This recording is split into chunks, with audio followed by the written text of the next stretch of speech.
guys, welcome to Better Bachelor. My name is Joker with a face for radio and a voice for print. I'm hoping all of you are having a Merry Christmas, Happy Holidays, Happy Hanukkah, whatever, Festivus, whatever it is you celebrate.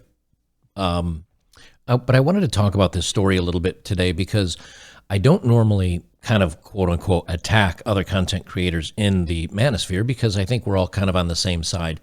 But I did want to talk about Andrew Tate's most recent tweet on Christmas Day, and because I found it to be a little out of touch and kind of insulting. And I didn't know who Andrew Tate was until he started getting kicked off social media. I can't keep up with everything that goes on in social media, nor the content creators and everything else. But he's become quite popular for kind of being a rough around the edges guru to teach young men how to get by and how to do well and how to be successful.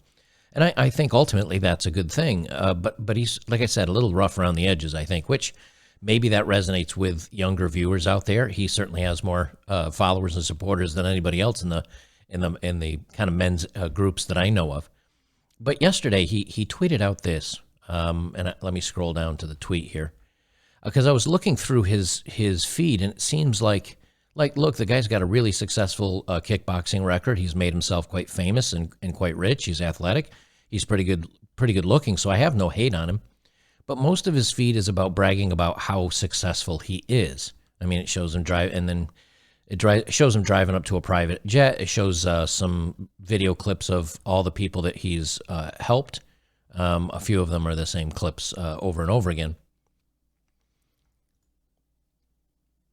And here's what he says. And again, this is on Christmas Day, where I think a lot of guys are not in a good headspace. They usually around the holidays is the highest time of the year to kind of self-delete. They're already kind of in a rough place. And he says, "You are poor. You are unimportant. Men do not fear you. Your woman disagrees with you. Your lives are shit. If I was forced to endure a year of your life, it would be the worst level of depression imaginable." Now, I know he's probably going through here and trying to say, hey, you know what? You can be successful like me, and you can have money, and you can have cars, and you can have women, and you can have success, and people. You can have power and success, or money and success, or whatever in success. But I'm not seeing a whole lot of tips and hints on how to get there. What I do see is a few ads to take you to his course that he sells for $50 a month. And again, I'm not necessarily hating on the guy just because I'm kind of down on this stuff, but if he really, really wanted to help men, wouldn't he be putting out more content that is free or cheaper or reasonable? At $50 a month, he says here on his page, he said, "Join the real world, and we offer you the exciting chance to break free from the matrix and join us. The teaching philosophy, and he says, choose a skill, multiply your income, scale your business, and here's our instructions." And then he has some people that are involved in either crypto, e-commerce, and I guess these guys are all supposedly successful. So if you decide to join the real world, and again, I'm not criticizing here, I'm just giving you guys a little info on the guy. He says, a completely matrix independent platform. We teach how to make money in the digital age for $49.99 a month. So he's talking about $600 a year to join up. And again, maybe it's worth it. I don't know if it is or isn't. But going back to this tweet here, here's why I kind of have some criticism about this.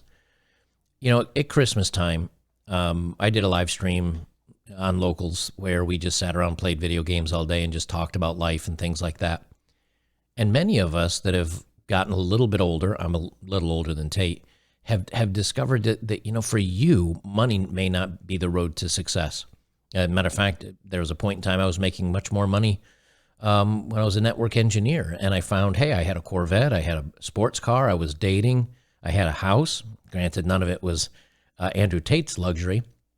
But I also found I wasn't really that happy, that I still kind of felt like life wasn't going the way I wanted. For me, the way that things turned around and started going well was to actually walk away from chasing after money, chasing after women, chasing after cars, and find something that was a little bit more meaningful in life.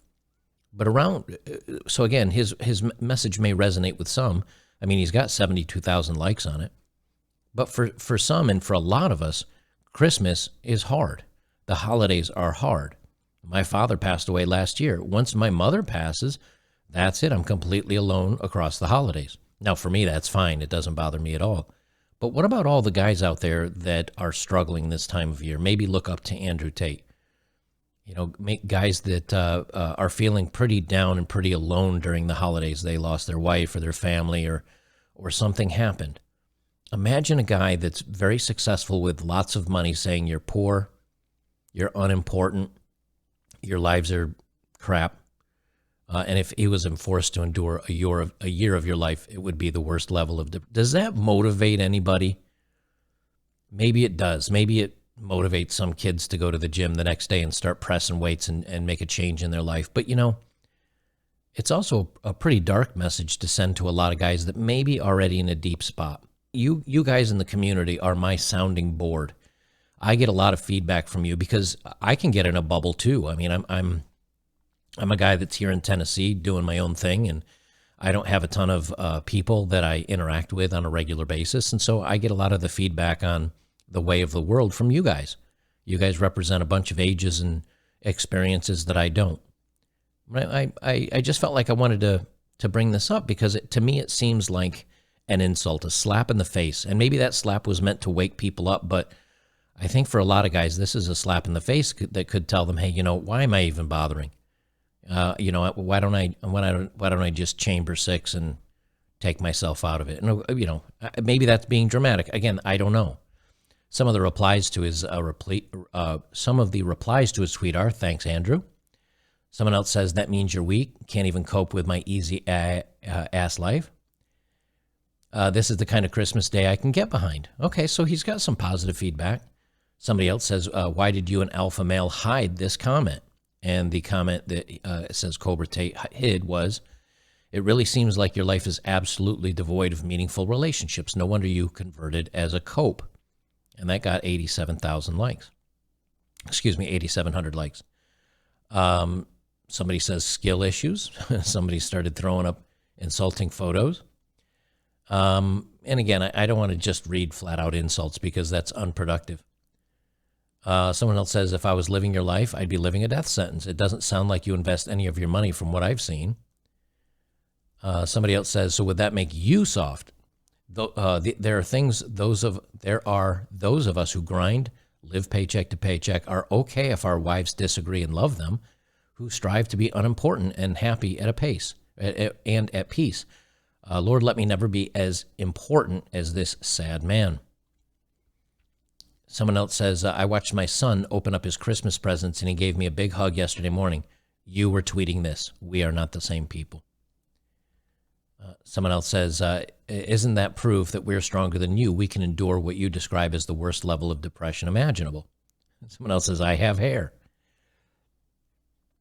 So, I don't know. He's got mixed replies on this. I don't know. I want to know what you guys think. Am I out of touch? Do guys need a slap in the face like this to get motivated? Is it a good message, but just maybe bad timing by putting it out during the time of the year where most men end themselves because of depression and things like that? Is it a bad message? Let me know what you think in the comments below. I'm interested to hear, because this is how I stay grounded in reality, is by actually talking and listening to you guys out there that listen to me, and we try to have a dialogue about this, back and forth. Even though I'm the one talking and I end up reading your comments, I do read them. Conversations like this are great to be had over at betterbachelor.locals.com. That's where I do most stories that kind of surround this kind of thing, because I don't want to be controversial. That's not my style. You guys know that. But I do want to have conversations about these things. The other thing I wanted to bring up too, and I think this is important, is that, when I did the Packy One Chip Challenge, I decided to upload it here to YouTube, and many of you were pretty supportive and had fun over the situation like I did. It was quite an interesting challenge, and no, things were not painful the next day. I made sure to take some protein powder that has casein in it, and some milk and yogurt and ice cream and other things. So it business as usual on the backside, so it wasn't too bad. But what I noticed is a lot of people just were kind of like, this is stupid, or why would you do this, or why go through this? There's nothing in the world I would go through this for. And what I wanted to say is this.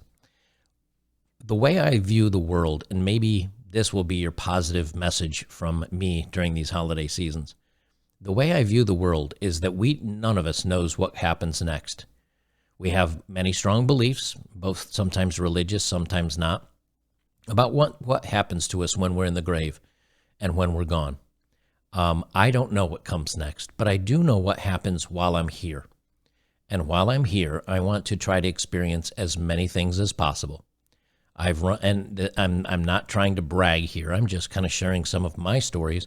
I've run a 45-mile ultramarathon. For you in the UK, that's probably, 80 kilometers or something like that. I ran that at the age of 43, I think I was, so about 6 years ago. I've swam, I'm not sure which swam. I've swam what's considered an ultramarathon, which is 10K of swimming without stopping. Neither one of these things could I do a couple of years prior to me doing them because it gave me a goal. It gave me something to try. And it's one more notch on the belt in this world, in this experience, that I can say, hey, that's kind of cool. I've fasted for 21 days. I ate a super hot chip that sent me into tears. I like experiencing things because you can listen to other people say, I did X, Y, Z, like Andrew Tate. You can listen to him. You can listen to what he says. You can listen and watch him live this amazing life where he's rich and successful and hits the gym and he's a kickboxer. Or you can decide to live it. Now, I can't live the life of a young athletic kickboxer anymore. But what I can do is I can travel. I can have interesting conversations with people I've never met before. I can do stupid things. I can do funny things. I can do adventurous things. All of these things are what adds to you being a man. It's what rounds you out. It's what gives your life meaning. And again, for some of you, it's money. For some of us, it's travel or in different interactions. So I guess I'd say take what you hear with a grain of salt. Take what you're told with a grain of salt. If you're unhappy, if you're struggling finding meaning, get out there and make some meaning, no matter what it is. And maybe that's being, low income and backpacking around the world. Maybe that's buying a nice plot of land and having a little cozy farm where you can grow your own food. It's different for everyone. Don't let people like Andrew Tate or anyone else, including myself, tell you the right way to live. It's something that you need to figure out for yourself because it's different and has less meaning for anybody else. Or it's meaningful for you, and it may be less meaningful for anyone else. That's the way I wanted to say that. I'll wrap it up there. But happy holidays, guys. Merry Christmas to you. I hope next year is better than this one for you, no matter how great it was for you this year. I hope next year is great for you. I'll come out with a little bit more content. I'm going to be doing another live stream over on Locals, where if you're alone during the holidays and you're just not feeling it, or you're bored, or you're lonely, or whatever, come over and join us. I usually play Witcher or another video game, and we just sit in the room and in the live stream room, and I read your chat and we talk and we hang out, and it lets you know, hey, there's a lot of other people that are alone or having a kind of a rough holiday, and maybe you're not alone. So come over and join us. I'd appreciate it if you do, and we'll see you in the next one.